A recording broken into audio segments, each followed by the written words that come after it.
ಇಷ್ಟು ಸುಲಭವಾಗಿ mushroom fried rice ಮಾಡಬಹುದು ಅಂತ ನಿಮ್ಗೆ ಗೊತ್ತಾ? ಒಮ್ಮೆ ಈ ಸ್ಟೈಲ್ ನಲ್ಲಿ ಮಶ್ರೂಮ್ ಫ್ರೈಡ್ ರೈಸ್ ಮಾಡಿದ್ರೆ ಹೋಟೆಲ್ಗೆ ಹೋಗೋದೇ ಬೇಡ ಅಂತ ಅನ್ಸುತ್ತೆ. ಬನ್ನಿ ಹಾಗಿದ್ರೆ ಇವತ್ತು ಮಶ್ರೂಮ್ ಫ್ರೈಡ್ ರೈಸ್ ನ ಹೇಗ್ ಮಾಡೋದು ಅಂತ ನೋಡೋಣ. Super tasty mushroom fried rice ಗೆ ಬೇಕಾಗೋ ಇಂಗ್ರೀಡಿಯೆಂಟ್ಸ್ ಈ ತರ ಇದೆ. 100 ಗ್ರಾಮ್ ಮಶ್ರೂಮ್ ನ ತೊಳೆದು ಸಣ್ಣದಾಗಿ ಕಟ್ ಮಾಡಿ ಇಟ್ಕೊಂಡಿದೀನಿ. ಬೇಯಿಸಿದ ಜೀರಾ ರೈಸ್ 1 ಕಪ್, ಫುಲ್ ತಣ್ಣಗಾಗಿರ್ಬೇಕು ರೈಸ್. ಬೆಣ್ಣೆ 4 piece, 1 teaspoon pepper powder, ರುಚಿಗೆ ತಕ್ಕಷ್ಟು ಉಪ್ಪು, 2 ರಿಂದ 3 ಸ್ಪೂನ್ ಎಣ್ಣೆ, 1 spoon chilli sauce, 1 spoon soya sauce, 4 spoon ಬಟಾಣಿ, ಹಸಿ ಬಟಾಣಿ ತಗೊಂಡಿದ್ದೀನಿ, ಸ್ವಲ್ಪ ಕೊತ್ತಂಬರಿ ಸೊಪ್ಪು, ಚಿಕ್ಕದಾಗಿ ಕತ್ತರಿಸಿರುವಂತಹ ಈರುಳ್ಳಿ 1, ಕ್ಯಾಪ್ಸಿಕಮ್ 1 ಅರ್ಧ ಕಪ್ಪು, ಎಲೆಕೋಸು ಅರ್ಧ ಕಪ್ಪು, ಕ್ಯಾರೆಟ್ ಅರ್ಧ ಕಪ್ಪು, ಬೀನ್ಸು ಅರ್ಧ ಕಪ್ಪು ತಗೊಂಡಿದ್ದೀನಿ. ಚಿಕ್ಕದಾಗಿ ಹಚ್ಚಿರುವಂತಹ ಶುಂಠಿ 1 ಪೀಸು, ಚಿಕ್ಕದಾಗಿ ಹೆಚ್ಕೊಂಡಿರುವಂತಹ ಬೆಳ್ಳುಳ್ಳಿ, 1 ಅರ್ಧ ನಿಂಬೆಹಣ್ಣು, 1-2 ಮೆಣಸಿನಕಾಯಿನ ಸಣ್ಣದಾಗಿ ಕಟ್ ಮಾಡಿ ಇಟ್ಟಿದ್ದೀನಿ. ಈಗ ಮಶ್ರೂಮ್ ಫ್ರೈಡ್ ರೈಸ್ ನ ಹೇಗ್ ಮಾಡೋದು ಅಂತ ನೋಡೋಣ ಬನ್ನಿ. ಮೊದಲಿಗೆ ಸ್ಟವ್ ಆನ್ ಮಾಡ್ಕೊಂಡು ಒಂದು ಬಾಂಡ್ಲಿನ ಇಟ್ಕೊಂಡಿದ್ದೀನಿ. ಬಾಂಡ್ಲಿ ಬಿಸಿ ಆದ್ಮೇಲೆ ಈಗ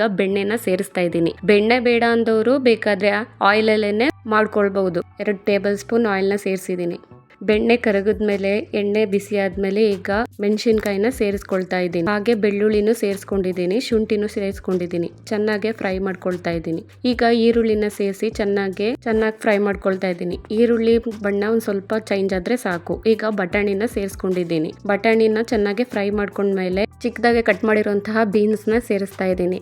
ಹಾಗೆ ಕ್ಯಾಬೇಜ್ ಸೇರಿಸ್ಕೊಂಡಿದ್ದೀನಿ. ಕ್ಯಾರೆಟ್ ನು ಸೇರಿಸಿ ಚೆನ್ನಾಗಿ ಫ್ರೈ ಮಾಡ್ಕೊಳ್ತಾ ಇದ್ದೀನಿ. ಜಾಸ್ತಿ ಬೇಯಿಸಬಾರ್ದು, ಕ್ರಂಚಿಯಾಗೆ ಇರಬೇಕು. ಮೆತ್ತಗೆ ಬೇಯಿಸ್ಕೊಂಡ್ರೆ ಫ್ರೈಡ್ ರೈಸ್ ಟೇಸ್ಟ್ ಬರಲ್ಲ. ಈಗ 1-2 ನಿಮಿಷ ಕ್ರಂಚಿ ಆಗೋ ಗಂಟ ಫ್ರೈ ಮಾಡ್ಕೊಳ್ತಾ ಇದ್ದೀನಿ. ಸ್ಟವ್ ನ ಹೈ ಫ್ಲೇಮ್ ಅಲ್ಲಿ ಇಟ್ಟು ಮಾಡಿ. ಆಗ ಹೋಟೆಲ್ ಅಲ್ಲಿ ಸಿಗೋ ಮಶ್ರೂಮ್ ಫ್ರೈಡ್ ರೈಸ್ ತರಾನೇ ಇರುತ್ತೆ. ಈಗ ಕ್ಯಾಪ್ಸಿಕಮ್ ನ ಸೇರಿಸ್ತಾ ಇದ್ದೀನಿ. 2 ರಿಂದ 3 ನಿಮಿಷ ಕ್ರಂಚಿ ಆಗುವಷ್ಟು ಫ್ರೈ ಮಾಡ್ಕೊಳ್ತಾ ಇದ್ದೀನಿ. ಈಗ ಮಶ್ರೂಮ್ ನ ಸೇರಿಸ್ಕೊಳ್ತಾ ಇದ್ದೀನಿ. ಮಶ್ರೂಮ್ ಹಾಕಿದ್ಮೇಲೆ ಹೈ ಫ್ಲೇಮ್ ಅಲ್ಲಿ ಇಟ್ಟು ಚೆನ್ನಾಗಿ ಫ್ರೈ ಮಾಡ್ಕೊಳ್ಳಿ. ಮಶ್ರೂಮ್ ಅಲ್ಲಿ ಬಿಡೋ ನೀರು ಹಿಂಗೋ ಗಂಟ ಫ್ರೈ ಮಾಡಿದ್ರೆ ಸಾಕು. ಈಗ ರುಚಿಗೆ ಉಪ್ಪನ್ನ ಸೇರಿಸ್ಕೊಳ್ತಾ ಇದ್ದೀನಿ. ಉಪ್ಪನ್ನ ಸೇರಿಸಿದ್ಮೇಲೆ ಚೆನ್ನಾಗಿ ಫ್ರೈ ಮಾಡ್ಕೊಳ್ಳಿ. ಈಗ ಚಿಲ್ಲಿ ಸಾಸ್ ನ ಸೇರಿಸ್ತಾ ಇದ್ದೀನಿ. 1 ಸ್ಪೂನ್ ಸೋಯಾ ಸಾಸ್ ನು ಸೇರಿಸ್ಕೊಂಡಿದ್ದೀನಿ. ಈಗ ಎರಡನ್ನು ಚೆನ್ನಾಗಿ ಮಿಕ್ಸ್ ಮಾಡ್ಕೊಂಡು ಹೈ ಫ್ಲೇಮ್ ಅಲ್ಲಿ ಇಟ್ಟು ಫ್ರೈ ಮಾಡ್ಕೊಳ್ಳಿ. ಈಗ ತಣ್ಣಗಾಗಿರುವಂತಹ ಅನ್ನನ ಸೇರಿಸ್ತಾ ಇದ್ದೀನಿ. ಇದ್ರ ಜೊತೆನೆ ಸ್ವಲ್ಪ ಕರಿಮೆಣಸನ್ನ ಸೇರಿಸ್ಕೊಳ್ತಾ ಇದ್ದೀನಿ. ಹಾಫ್ ಲೆಮನ್ ನ ಸೇರಿಸ್ಕೊಳ್ತಾ ಇದ್ದೀನಿ. ಈಗ ಚೆನ್ನಾಗಿ ಎಲ್ಲಾನು ಮಿಕ್ಸ್ ಮಾಡ್ಕೊಳ್ಬೇಕು. ಯಾವಾಗ್ಲೂ ಫ್ರೈಡ್ ರೈಸ್ಗೆ ಅನ್ನ ಉದ್ದುದ್ರಾಗೆ ಇರಬೇಕು. ಅವಾಗ ಫ್ರೈಡ್ ರೈಸ್ ತುಂಬಾ ಚೆನ್ನಾಗಿ ಬರುತ್ತೆ.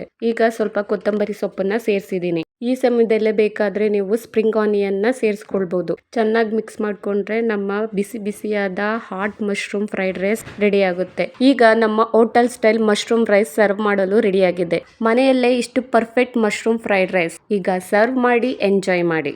ನೀವು ಕೂಡ ಒಮ್ಮೆ ಟ್ರೈ ಮಾಡಿ ಮನೆಯಲ್ಲಿ. ನಿಮ್ಮ ಅಭಿಪ್ರಾಯನ ಕಾಮೆಂಟ್ ನಲ್ಲಿ ಹೇಳಿ. ಈ ರೆಸಿಪಿ ಇಷ್ಟ ಆಯ್ತಾ?